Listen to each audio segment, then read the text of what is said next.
Hey everybody, and welcome back to another episode of A Brush with Death. I am your host, Casey Hanalei, and in this series I sit down, I tell you a true crime story, and I paint you a pretty picture at the same time. And it's usually terrible. But today we have a special guest joining us, and usually we have a special guest. But today it's a little different because this is a political piece that I did a few years ago because we are talking about a political figure today. So say hi to Beer Wins, December 5th, 1933. It depicts the abolishment of Prohibition. So say hi to the boys back there enjoying their beer. So today we are talking about everyone's favorite princess, Princess Diana, or Princess Di, as she is so lovingly referred to as. So let's get into her life, her legacy, and her death, murder, not sure. Let's get into this case, guys.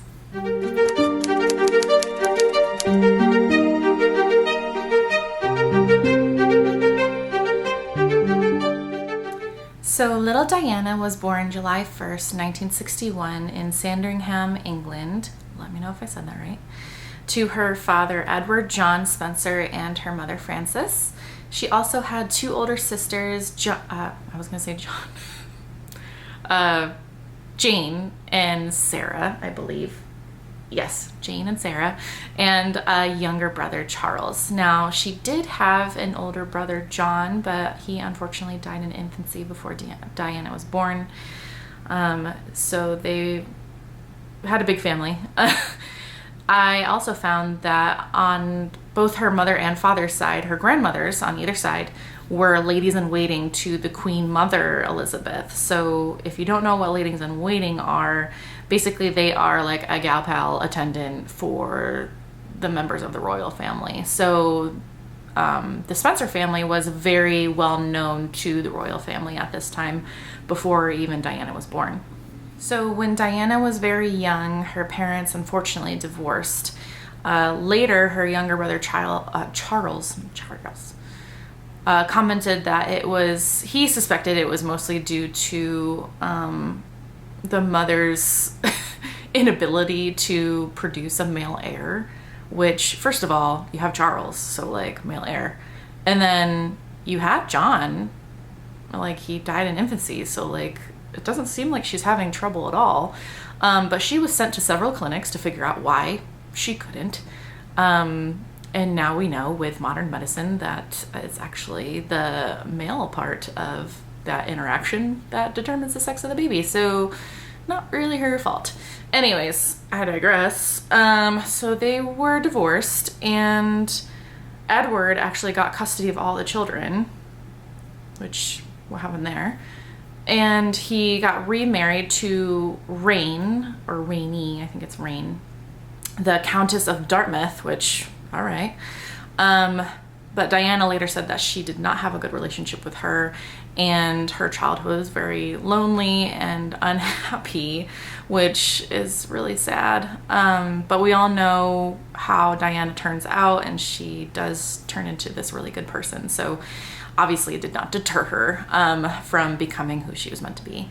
So let's continue. So Diana completed her primary school and military school at home with private tutors, and then she started going to regular school. She was said to be really shy, but she also had a big fondness for dancing and music, and also she started to develop her need or want to help children. In 1975, her father became the Earl of Spencer, so that made her Lady Diana Spencer at the age of 14, which is a big title for a little girl. So at age 14, she went to finishing school in Switzerland, and there she really began to develop her need to help children, and then she eventually started working at the Young England kindergarten in London. So in 1977, Diana is 16 years old, and this is where she first meets Prince Charles. Mind you, there is a 12-year age gap gap between them. So he is 28 and she is 16. And he was originally a guest of her older sister, Sarah. Can you imagine, like, you're courting a prince and you're trying to, like, you know, get things moving, and your younger sister swoops in. And anyways, so she's only 16, and Prince Charles makes a comment that he likes, you know, Diana's kind of outgoing personality. So this is kind of where the seed is planted, right? And he notices Diana. A year later, when she is 17, she is invited to Buckingham Palace for his 30th birthday celebration. 30. She's 17. Anyways. Then, 2 years later, Charles' uncle is unfortunately killed by a bomb set off by the IRA. Don't come after me. It's a fact. And she goes to that funeral and she sees Charles, and he is just, like, completely distraught. Supposedly they were very close, and he was, you know, crying and being sad and mourning. And she goes over and comforts him, and, you know, she tells him, like, I'm so sorry, you know, and she's, that was very appealing to him, I guess, is the comfort that she brought him. So it's definitely starting to pick up. He's definitely starting to notice Diana and consider her a contender for wife material, whatever that means, queen material. Okay, so let's keep going. So in 1980, so Diana is 19, so it's still the same year that Charles' uncle passed away. They start getting closer. She actually goes to visit the royal family, and there Charles teaches her how to fish. They go horseback riding. There's, you know, they're spending a lot of time in the country, and they're really bonding over their love for the outdoors and country life. And people start to, especially the paparazzi and the media, start to realize that this could be the princess, right? So they start kind of being obsessed with Diana and start taking a lot of pictures, and, you know, picture them together, picture of her separately. And they catch her outside of the kindergarten that she works at in London. And there's this pretty famous picture of her. The light is kind of like shining through her skirt, so you don't see anything, but you like see the shadow of her legs, right? And Charles made this comment like, oh, I knew your legs were good, but I didn't know they were spectacular. It reminds me of that Seinfeld episode, you know, they're real and they're spectacular.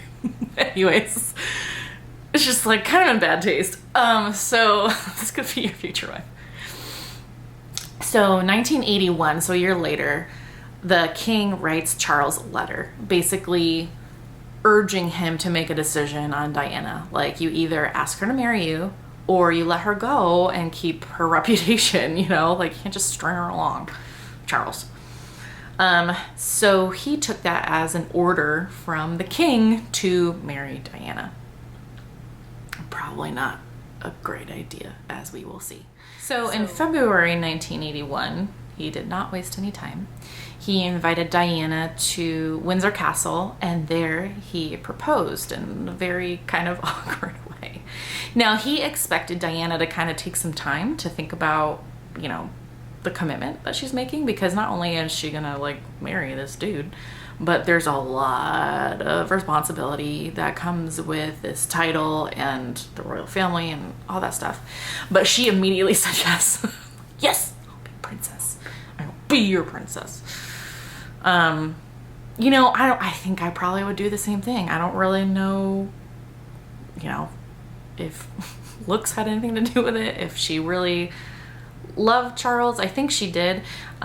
So later, so this was in the beginning of February, and then late February, so like 25th, 26th, they announced their engagement. And the media went crazy, of course.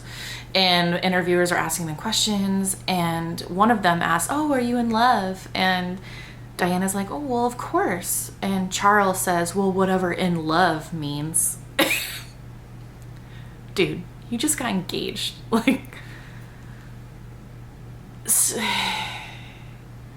I will say this about Charles. He does not he needs media coaching. It's not good. Anyways, so that was kind of the start of, Diana's realization that this maybe was not a good idea. So Charles and Diana were supposed to get married at the end of July 1981. They got engaged in February, so it's not a lot of time to think about this. Guys, be engaged for longer. If you're gonna get engaged, just think about it. You're marrying this person. Anyways, beginning of July, Diana discovers that Charles is still seeing Camilla. And she does this by discovering a piece of jewelry that has their initials on it, or their like nickname initials, Fred and Gladys. So G and F was on this bracelet, so she knew what that meant. So she confronted Charles and basically like, dude, you gotta stop seeing other women. We're getting married. Like, I'm gonna be your princess. Like, you gotta stop. So the night before the wedding, so July 28th, it was said that Prince Charles was weeping, and I don't know if it was because he was happy or because he knew this was the wrong decision. And then Diana unfortunately suffered from eating disorder, bulimia, so she was doing that, and I'm not sure if it was a coping mechanism or if she was nervous or whatever. So obviously they're both super unhappy. Oh, okay. So July 29th, 1981, they both arrived to the St. Paul's Cathedral separately to get married. There was 2,600 people in attendance. Diana, being the fashionista that she is, or fashion icon, I should say, she wore this huge taffeta gown, embroidered with 10,000 pearls. She also wore a family heirloom, an 18th century Spencer family veil that was 25 feet long. They said that she could barely fit in the carriage because it was so big. And it took her 3 whole minutes to walk down that aisle. So if you can imagine how big that cathedral is. So they were married. And it was broadcast to over 1 billion people in 74 countries. So it was said to be the wedding of the century. So, like, is that the wedding we want to go with for the wedding of the century? Anyways, we all know it didn't last. So, okay, so they get married. Notably, I did want to say she kind of stirred the pot a little bit, and in her vows she omitted the word obey from her vows. Like, I shall love, cherish, obey my husband for the rest of my life, or death do us part. She omitted the word obey, which everyone was like, what? But iconic, right? Like, good for you, girl. So she even had it in her vows. So okay, so they leave together and they go through the streets of London waving, we're married, yay. This is gonna last, yay. Okay, so let's get into the early stages of this royal marriage. So almost immediately, Diana is overwhelmed by just being a royal in general. There's so much pressure. She starts to dive into her own interests and starts some charities and charity work, and most notably her work in like the AIDS Foundation. She raised a ton of money for that foundation, and also a lot of charities involving children. So her passion, she went on her first engagement, and the crowd started to chant, "We want Diana, we want Diana," and everyone just kind of ignored Charles. So I think some maybe jealousy started there too. There was a lot wrapped up into this relationship, but everyone just loved their princess. They loved Diana. A year into their marriage, she got pregnant with little Prince William, and the hormones and the pregnancy and being a royal and all that stuff really got to Diana. And she had a history of suffering from an eating disorder and also depression and postpartum depression after the baby. So she was said to have taken a tumble down the stairs when she was pregnant with William. She later confirmed that this was actually a suicide attempt, which is terrible to think about, someone being that low in what's supposed to be like one of the greatest experience of your life, right? Being pregnant with your son. So I really feel for Diana, and I think any mom can really identify,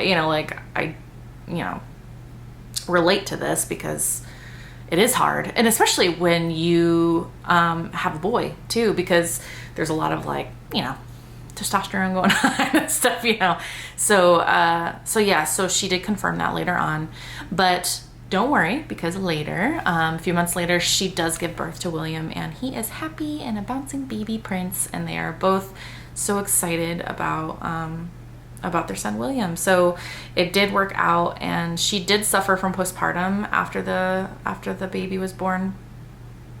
She had a hard time. She was supposed to go to New Zealand, I believe, when William was only a few months old. And she actually last minute decided to take the baby with her, which was like not tradition. Like, don't do that. And actually people applauded her for bringing the baby along and just kind of being real with what the situation was. Like, she didn't want to part with her baby. Like, the baby's only a few months old. Like, I'm not leaving my baby here to I'm just going to take the kid with me. And people loved it. They just loved Diana. They loved this new baby, seeing him around. So she was already really kind of redefining what a princess is, what a royal is. She was doing what she thought was right, and good for her. She just that's who she was. And all right, so let's keep going. There's another pregnancy, obviously, and then things kind of start to go downhill fast. So 1983, 1984, this is when Charles and Diana are kind of touring, right, making appearances. And everyone said that it was much akin to Beatlemania. People just loved Diana. They loved her so much. And this little Prince William. People didn't really pay attention to Charles, which I think probably had something to do with the dissolve of their marriage. Charles probably just didn't like that. Anyway, so in 1984, this is when Diana becomes pregnant with little Prince Harry. So Charles was really hoping for a girl. And when Diana found out that it was a boy, she actually hid this fact from Charles. She said that it was the closest they had ever been, her and Charles, during this pregnancy, and she just wanted it to last. I think she felt that closeness, and she just wanted it to work. And so she was trying what she could. But once Harry was born and Charles found out that it was a boy, obviously you can't really hide that, he said, "Oh God, it's a boy." And Diana said that something kind of just turned off. Something broke for her the minute that he said that, because the disappointment and she's probably brokenhearted. This is my child, and you're basically not that he's rejecting the child, but come on, just be happy. Just be happy. He's healthy. He's doing good. And so anyways, so at that point, something this is the beginning of the end for Diana as far as their marriage goes. So let's get into kind of the dissolve of this royal marriage. So between 1986 and 1992, a lot happens in this marriage. Charles resumes his affair with Camilla, which, by the way, Charles goes back again and again and again for seconds, thirds, fourths with Camilla. Obviously, he's in love with this woman and not doing anyone a favor by marrying Diana. You're not right for each other. This is the woman you're supposed to be with, and spoiler alert, they're married right now. So anyways, so he resumes that affair, and then Diana actually has her own affair with Captain James Hewitt, which was her writing instructor, and that affair lasts about 5 years. So in between, Diana confronts Camilla and tells her, like, don't treat me like an idiot. Like, just be together. Like, what are you doing, you know? Which is the truth, right? Like, why are you stringing me along, you know? Like, this is terrible. And then a recording gets leaked between Diana and a friend of hers. And she is quoted saying that living with the royal family is true torture. Which I think at this point it was. Like, she's in this, like, sham marriage. And her in-laws probably aren't pleasant, you know? Like, they probably don't like her. I don't know. But anyways. And then another recording is leaked. Bitch, by the way, like, who's snagging all these recordings? And why are you recording it? Anyways, a recording between Charles and Camilla that was rather saucy, racy, and kind of loving, like kind of sweet. But it was obviously between two lovers. And Charles is quoted saying, well, like, not quoted, this is paraphrasing, this isn't a quote. But basically he's like, oh, I wanna like, be with you always. I wanna, like, live in your pants as maybe a tampon. Tampax, he says. Gross. Like, is that sexy? I don't think it is. Like, is this what, like, phone sex is for them? And Camilla, if you're into it, all right, girl, but I'm not. No thanks. So in 1992, Charles and Diana officially separate. Later, a few years later, Charles does admit to the affair. He doesn't name Camilla, I think, by name, but obviously everyone kind of knows what's going on. And then in in November of 1995, Diana gives an interview that is now famous of her basically saying, well, there was 3 of us in this marriage and it became crowded. She also, in the interview, questioned if Charles should become king. So with this interview, she really kind of put a bad taste in the mouth of the whole royal family, which understandable on both ends. So in December 1995, Charles officially asked for a divorce from Diana, and she accepts. So originally she was supposed to keep her title, so if Charles was to become king, she would become queen. But Charles insisted that the title be removed from Diana. And the queen was actually like, no, she can keep it. But Charles was like, no, take it away. So Diana would not become queen if Charles was to become king. So stripped of her title, she's basically on her own. But she does a lot with what she has, and is finally separated from the royal family. Well, like, legally speaking, right? So yeah, so let's get into her life after the divorce, and then her unfortunate death is coming up. In 1996 and 1997, after her divorce, she threw herself into her charity work and also her relationship with her sons. She traveled all around with William and Harry and, would do public speaking, and she was very, very popular at this time. She was an advocate for removing the landmines from war-torn Angola. Innocent people were just being killed by these landmines, so she had a big impact there. She also helped out with the AIDS Foundation and raising money for them. In 1997, she threw one of her last charity events, and she auctioned off almost all of her dresses of when she was married to Prince Charles. So she made a ton of money for some AIDS charities and some cancer research charities as well. So she really was the people's princess even after the divorce, right? People just loved this princess. Anyway, so that was 1997, and in 1997 she also unfortunately passes away. So the night of August 30th, 1997, Diana and her boyfriend Al Fayed were having dinner in Paris at the Ritz, and she had just come back from vacationing with William and Harry. I was gonna say Henry. Harry.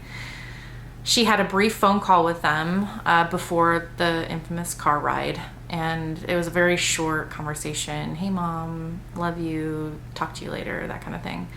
And they later said, like, oh, we wish that we had spent longer on the phone, obviously, now that we know. But anyways, so they leave the restaurant, and instead of staying the night at the Ritz, they actually wanted to go to Al's apartment. So they sent out 3 decoy cars because there was like 30 plus paparazzi in front of the hotel waiting for them. That didn't work. So they hop into the Mercedes, and an employee, not her regular driver, but an employee of the Ritz, Henry Paul, was driving, and it was later stated that he was inebriated, and he sped off with Al, his bodyguard Trevor, and Diana in the back of the Mercedes. Now they were trying to avoid the paparazzi. They went into a tunnel that was parallel to the Seine River, Seine, Seine River. And that is where the car sped out of control, going 121 miles per hour, and crashed.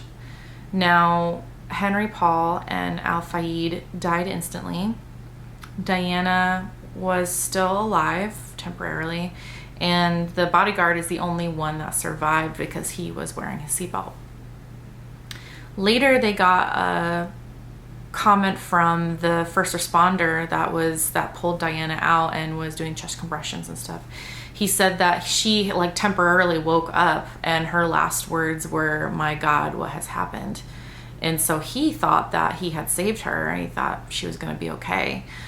But she was rushed to the hospital when the first responders got there. They tried to keep her heart beating for hours with chest compressions and massages and stuff, and they unfortunately called it quits.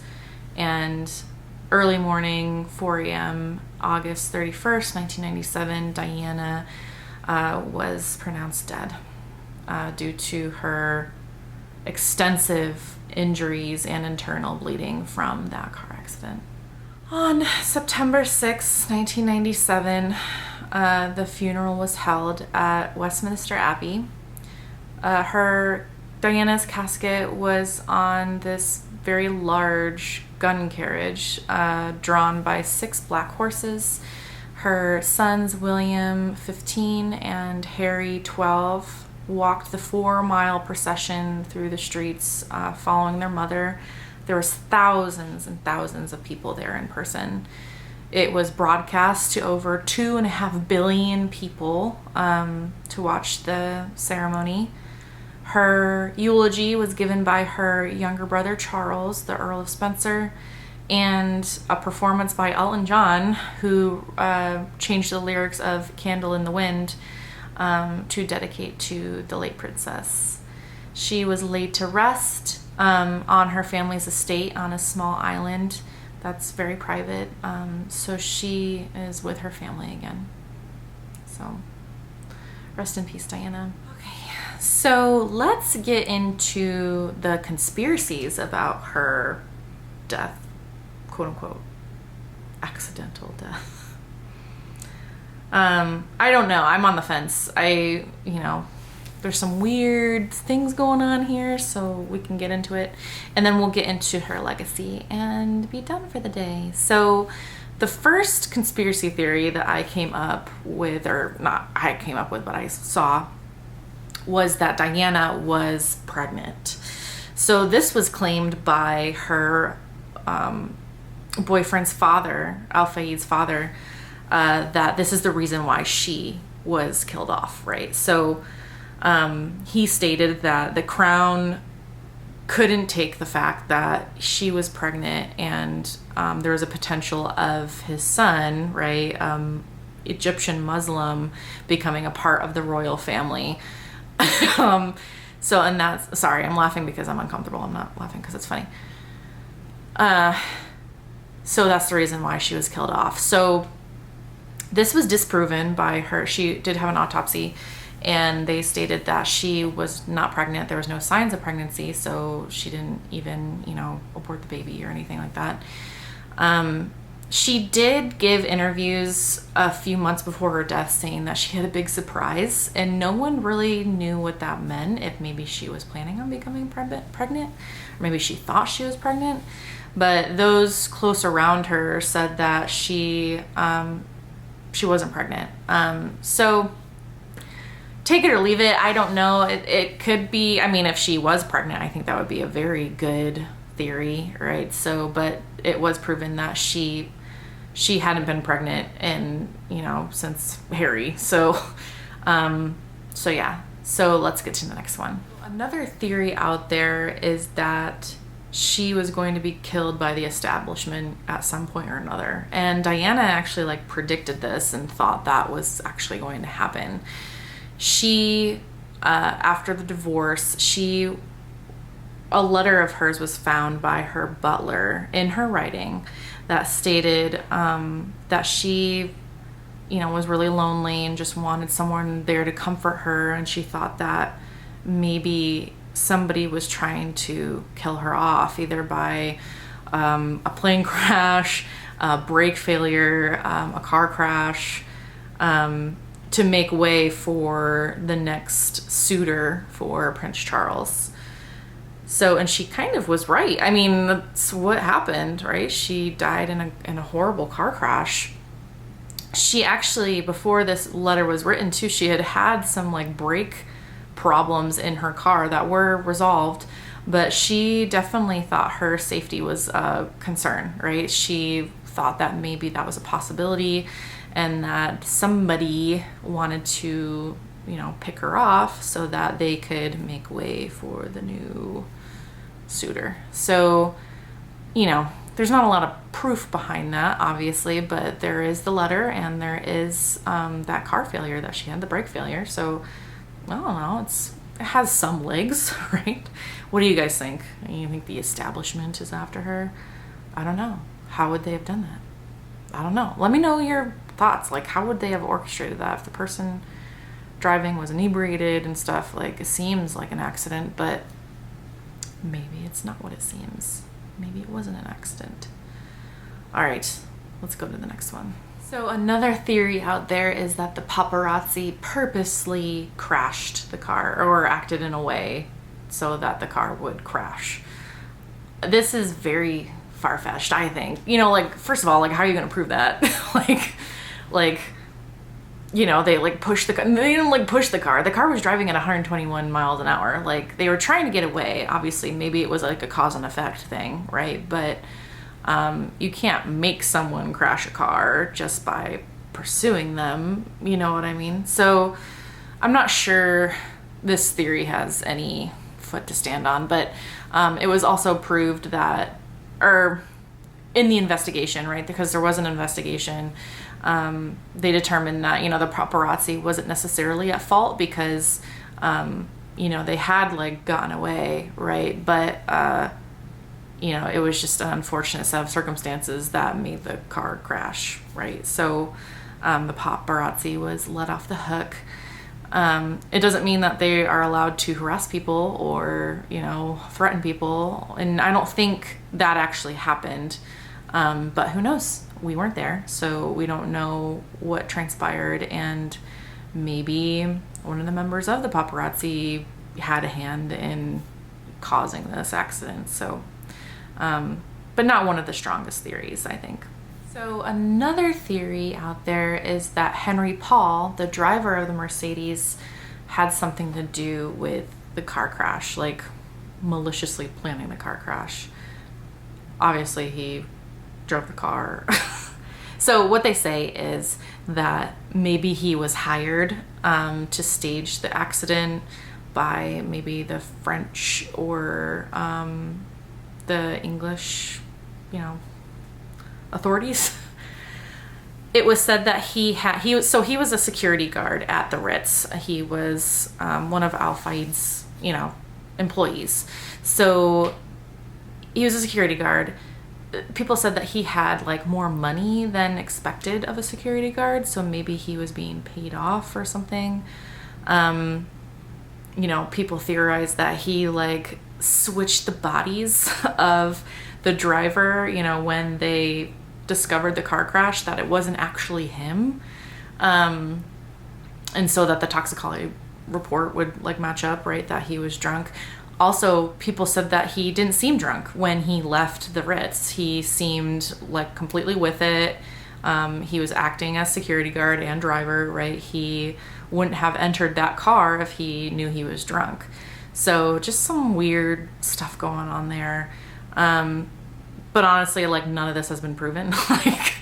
And to the body that they found, if it was Henry Paul or not, was extremely intoxicated when the car did crash. So, I'm not sure. What do you think about that theory, guys? Is it a conspiracy? Was it staged? Was it planned? Did people switch out some bodies? I don't know. You know what I just thought of? What if it's not Diana that they found? What if Diana isn't really dead? Oh, she probably is, but it's nice to think about, right? Maybe she just escaped somewhere and she's living her best life. I mean, if they can switch out Henry Paul's body, why couldn't they switch out Diana's body too? I don't know. Anyways, let's keep going. So one of the last theories I found that I think has some weight to it, who knows, but that her medical treatment was also sabotaged. So the way they do it in France is they like to treat people at the scene instead of rushing them to the hospital. And so they think that realistically probably had a part in her not surviving, was they tried to, treat her there. Also, too, they theorized that she was sent to the hospital and then everyone just didn't give her the care that she needed and she died, which would require the bribing and moral and ethics of every person there that tried to treat her. So, I feel like it's possible, right? But probable, I don't know. Also, too, I did mention the first responder that she had woken up while he was treating her and giving her chest compressions. So, maybe she could have survived if she had gone to the hospital sooner, or if she had received additional treatment. I don't know. It seemed like she was kind of conscious and coherent. So, but, internal bleeding and stuff is always tricky because, sometimes people act like they're going to recover and they don't. So, I don't know, guys. Out of all these theories, which one do you like the best as far as probability, right? Was she pregnant? Was the driver switched out? Was Diana switched out? Was she intentionally killed by some third party, to make way for the next princess / queen? What happened here? I'm kind of on the fence as far as it just seems weird. She didn't last very long after the divorce, and she predicted it. She felt a sense of, I'm gonna die and this is how it's gonna be done, and she was pretty spot on. So there's a lot of questions out there, and it's obviously not an open case. It was labeled accidental, right? So it's not a murder case, right? But I don't know. There's always possibilities out there. So let me know what you guys think. Let's get into her legacy, why Princess Diana mattered, and we can be done for this episode. So let's talk about why Princess Diana mattered and why her legacy is still living on today. I mean, it's been so impactful. She really redefined what a princess and what a royal was, right? She was very relatable. She spoke her mind. It did not matter who was in front of her. She spoke the truth, right? And I think people were really drawn to her because they knew she was genuine as well. Her charity work and her compassion and her passion for charity was very genuine.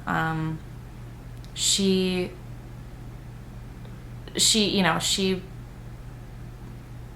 was very hands-on with her charity. And there's a story where she was helping out with AIDS, HIV and AIDS crisis, right? So she went, there's paparazzi everywhere, and there's this gentleman suffering from the illness in front of her, and she doesn't have any gloves on. She goes right up and she shakes his hand, which was like a huge no-no at the time. Like, people thought that it was touch to touch, transition of this disease, and she wanted to show everyone that that was not the case, and she was going to help this gentleman. And she really like got rid of that stigma. Her younger brother Charles even mentioned, like, she wasn't a gloves girl. She hated gloves. She was very like, she wanted to help people. She wanted to connect with people, right? So that's just who Diana was, right? And her legacy lives on through her sons too. So William and Harry both named their daughters after Diana. So William and Kate named Princess Charlotte Elizabeth Diana after her. And then Harry and Meghan Markle had Princess Lilibet Diana in their grandmother's name. And they also carry on a lot of her charity work as well. Most notably, I saw was the charity work in the mental health crisis. So both William and Harry have mentioned about how important mental health is. I think we can see, especially Diana suffered from, probably mental illness. She suffered from depression, postpartum depression. She suffered from an eating disorder. And they had even mentioned that they suffered a lot during, the aftermath of their mother's death, and really want to shed a light on mental health reform and making sure that, people are taken care of that are suffering from these things. So I thought that was really, really beautiful. So Diana has this huge lasting legacy, and that's mostly why I wanted to do a story about Princess Diana. Was, we've done a lot of singers and actors and stuff, but not that either one of them is more important than the other, but I think Diana probably had the most impact out of anyone I've talked about, right? She was amazing, and she was definitely destined to accomplish more before her untimely death. I said timely death. She would have been 61 years old if she had lived through today. And like always, I like to end with a quote. So I will end with a Princess Diana quote. Everyone needs to be valued. Everyone has the potential to give something back. Thank you, Diana. I agree. I think everyone has something to give. Everyone has some good in them, right? And it's up to us to find that potential and to find that good in everyone. So make sure you are nice to one another and, be a princess. Act like a princess. Even if you're a man, act like a princess. So I hope you enjoyed this video, and I hope you enjoyed the painting. Let me show you the end result. Got Princess Diana here. Oh, I loved how this one turned out. Diana looks smashing.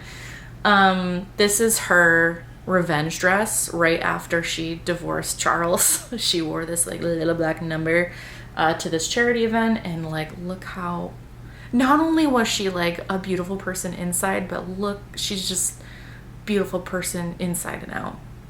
So Diana, you turned out gorgeous. You look great. Love the dress. So anyways, so thank you so much for joining me today. I hope you enjoyed the video as much as I did. And again, be nice to one another. I hope you all have a wonderful day, and I hope I see you next time. Thanks, guys. Love you. Bye.